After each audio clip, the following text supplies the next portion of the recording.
بروفيسور، لو أطلب منك، يعني هناك قضية نوعا ما حساسة، ولكن أنت باعتبارك يعني والد السيدة بوراوي إلى آخره، أريد أن أطلب رأيك بصراحة كمختص طبيب في صحة رئيس بوتفليقة، ليس في صحته، ولكن هو أصيب بمرض ربي يشفيه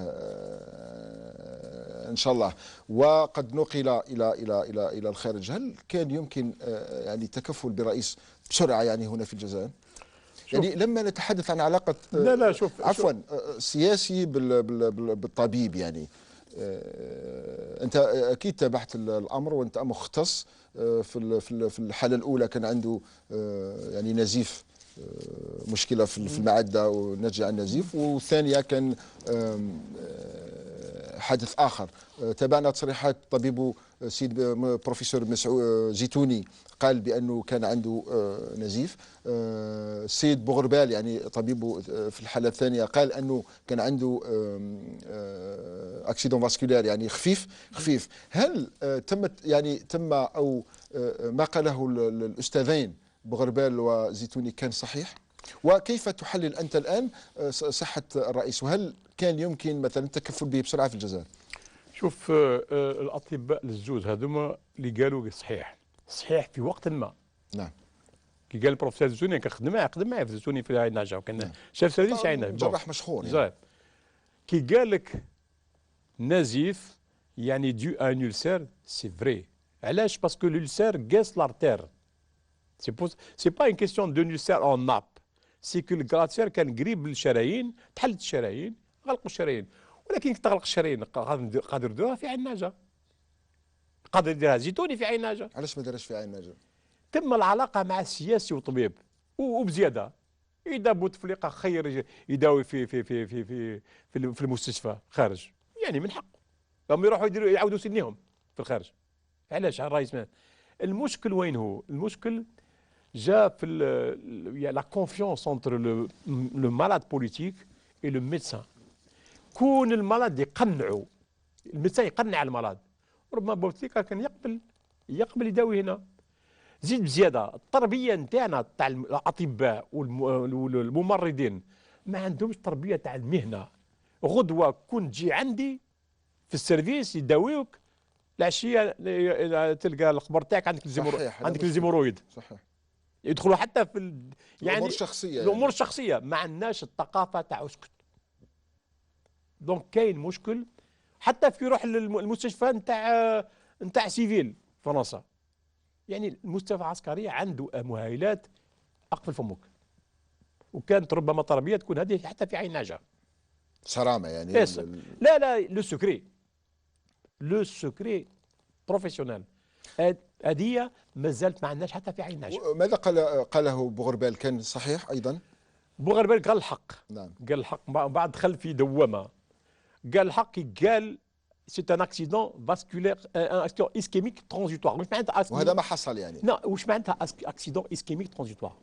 معناتها الشرايين تقفلوا، بدا الدم يدوب فيهم، دونك رايحين لافيسي وما وصلناش لافيسي. يعني سي اون سونات دالارم. دونك في الوقت هذاك اللي قالها، انا كنت في وهران، انا كنت نسمع في الاخبار في موا دافريل شكرا. قال بوغربال سي ان اكسيدون اسكيميك ترانزيتوار سون ريسك سون كومبليكاسيون. Jusqu'au moment où il a dit la journée, il avait raison. Il avait raison. C'est à ce moment-là il fallait donner le traitement.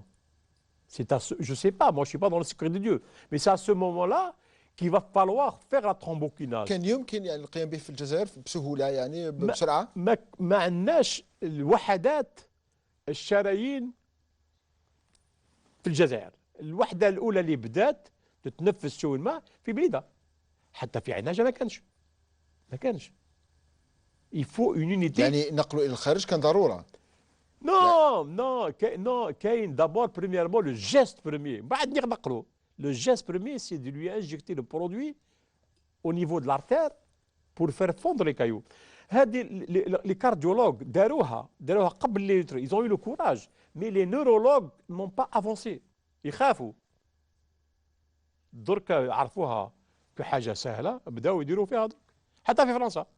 في فرنسا il y a des centres de neurovasculaires في جزائر بدات وحده في بليده، غدما ربما تكون وحده في وهران، ومن بعد تكون وحده في عين صالح، مي سي ريان، ce n'est rien.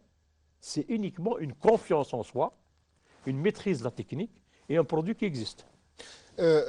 لماذا تطرقت معك إلى هذه نقطة مرض الرئيس وطريقة علاجه؟ يعني هناك بعض رجال السياسة أو يقولون بأنه الرئيس مريض وأنه يستعملوا هذه النقطة. طبعا هم يديروا السياسة وممكن هذا حقهم، أنا لا أناقش هذا، بأنه لا يمكن ولا يستطيع العمل. أنت كمختص ومباشرة يعني في أمراض القلب والشرايين، هل الرئيس الآن يستطيع أو يمكن توصف لنا حالته، وهل يستطيع العمل حتى وإن كان بشكل أقل ومنخفض أم لا؟ يعني بصراحة وبأمانة علمية. علميا أنا نشوف التلفزيون ونسمع الأخبار وجاناليز. أنا كي نشوف بوتفليقة عنده ان ديفيسيت موتور أغوش اليسار. شرح لنا علميا طبيا. ها الديفيسيت موتور، ها هو كي تشوف بوتفليقة يهز على الأول باش يقنع الناس اللي راهو لاباس عليه، يهز ديفيسيلمون لو فير de la main gauche. Ça veut dire quoi? Ça veut dire que s'il a un problème fonctionnel du bras gauche, la teinte elle est à droite. Parce que les nerfs se croisent ici. Donc la teinte, c'est-à-dire l'accident ischémique, il est à droite. Le cerveau fonctionne avec le cerveau à gauche. Que ce soit le centre de la parole, le centre d'intelligence, le centre de... C'est le cerveau qui est gauche qui est prédominant. C'est pas la droite. يعني افهم انه الرئيس غير يعني غير متاثر بشكل كبير في ادائه الذهني. وهذا ما سمعناه. يعني ما رايك انت في هذا non mais ça veut dire quoi? Je vais pas utiliser cet argument pour revoir les élections etc. لا بعيد عن السياسه. أنا اريد راي علمي او راي علمي كانسان. Il a eu un accident vasculaire cérébral à droite. Donc il n'a pas d'atteinte de la parole. Au début, oui. Puis après, ça reprend. En plus, s'il est bien pris en charge par une rééducation fonctionnelle, j'ai vu des AVC qui ont duré 20 ans, 30 ans. Ça n'a pas posé de problème. ولا مشكل. يعني لديه القدرة الآن على تحليل الأشياء والعمل بشكل معقول، يعني مثل ما يقول بعض أنصاره. Non, le problème, un problème moteur. C'est-à-dire que le cerveau à droite comme à gauche commande la motricité, les muscles en bas. Il peut ne pas pouvoir se lever.